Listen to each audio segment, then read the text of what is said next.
Hallo zusammen, ich begrüße euch ganz herzlich zu unserem Schweizerdeutsch Video. Heute haben wir einen kleinen, kurzen Live, so eine Vorbereitung für unsere Lektion heute am Abend am 8. Heute am Abend am 8. haben wir Schweizerdeutsch-Lektion. Immer am Montag am Abend am 8. haben wir einen VIP-Schweizerdeutsch-Kurs mit einer Geschichte und einem Dialog. Und das ist jetzt eine kleine Einführung. Da geht es darum, dass ich möchte daheim bleiben. Ja, gibt es das manchmal, dass du das Gefühl hast: «Ah nein, jetzt möchte ich unbedingt daheim bleiben.»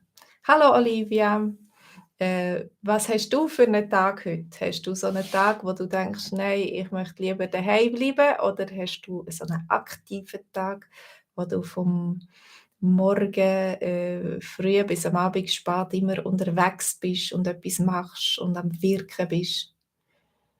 Olivia, du bleibst heute auch daheim. Vielleicht kannst du von daheim aus arbeiten und dann musst du gar nicht aus dem Haus, so wie ich. Also bei mir heisst es nicht unbedingt, dass ich nichts mache, wenn ich daheim bleibe. Ah, du hast gestern geschafft. Ja, du hast am Sonntag müssen arbeiten, also machst heute eine kleine Pause. Irgendwann muss man ein bisschen, sich können erholen und eine Pause machen und nicht immer man kann nicht immer aktiv sein. Ja, das siehst du ganz richtig. Man muss auch dazu, schauen, dass man sich erholen kann zwischendurch. Hallo Jean, du bleibst nicht daheim. Du bleibst nicht daheim. Habe ich das richtig verstanden? Genau, Olivia, du bleibst daheim und du machst eine Pause. Was sind ihr für Leute? Sind ihr Leute, die immer unterwegs sind, die jede freie Minute verplant haben, die Freunde besuchen, etwas unternehmen, in die Berge gehen, was auch immer? Äh, und was macht ihr in eurer Freizeit? Oder sind ihr Leute, die lieber eben daheim bleiben, was gern gemütlich nehmen, die auch einfach zufrieden sind, wenn sie einmal nichts machen können und können die Seele baumeln lassen, einfach so. Zeit haben zum Sein, Zeit haben zum Nachdenken. Äh, ich bin eine, die immer aktiv ist. Für mich ist es schwierig, daheim nichts zu machen. Also, ich sehe immer: «Ah, da muss ich noch aufräumen, da muss ich noch putzen, das könnte ich noch machen.» Und dann ist es gar nicht so einfach für mich, daheim mich zu entspannen und auszuruhen.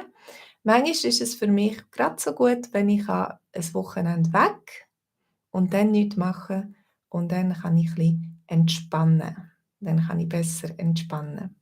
Ich weiß nicht, wie es bei euch ist. Heute am Abend haben wir die Geschichte von diesen 2 Leuten, also von dem Ehepaar, könnte man sagen.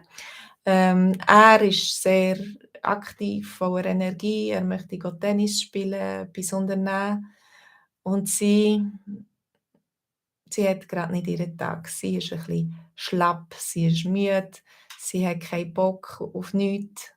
Genau, Olivia, das wollte ich auch gerade sagen. Sie hat keinen Bock und du hast das Gleiche geschrieben. Sie hat keine Lust, irgendetwas zu unternehmen und das ist vielleicht auch legitim, ja, mal einfach nichts zu machen, nicht mal zu kochen. Sie hat sich eine Pizza bestellt, und, vielleicht Coca-Cola, wer weiß, was dort steht. Aber, sie hat nicht mal Lust zum Kochen, sondern sie hat einfach mal Lust zu faulenzen, zu entspannen und ja, solange das nicht die ganze Zeit so ist, denke ich, ist das auch legitim. Ich weiss nicht, ihr seht heute am Abend, wie es weitergeht. Wenn ihr euch anmeldet, auf swissgermanonline.com, könnt ihr schon jetzt die Geschichte anschauen vor dem Livestream, ist immer schon aufgeschaltet. Ihr könnt die Geschichte lesen und hören, wie die ist zwischen dem Ehepaar, wo sie sich nicht aufraffen kann, um etwas zu machen und er enttäuscht ist, dass sie keine Lust hat, mit ihm zusammen etwas zu unternehmen. Wie die Geschichte weitergeht, wie sie vielleicht einen Kompromiss findet, das könnt ihr auch sehen, wenn ihr euch einschreibt auf Swiss German Online. auf unserer App im VIP-Kurs. Ihr könnt den gratis testen, 30 Tage lang und heute am Abend am 8 Uhr am Livestream teilnehmen. Und dort seht ihr auch alle Lektionen, die wir schon hatten bis jetzt. Also das sind über 140 Lektionen, die dort online sind, wo du den Zugang dazu hast, mit ganz vielen verschiedenen Geschichten, die dir helfen, so praktisches, kommunikatives Schweizerdeutsch zu lernen. Ich hoffe, ich habe dich lustig gemacht auf heute Abend und auf unseren Kurs und vielleicht sehen wir uns ja schon bald. Schön, sind ihr da gewesen. Danke Olivia, danke Jean, alles Gute. Wenn ich euch nicht mehr sehe, dann wünsche ich euch frohe Ostern und bis zum nächsten Mal. Tschüss. Schönen Tag, genau. Schönen Tag.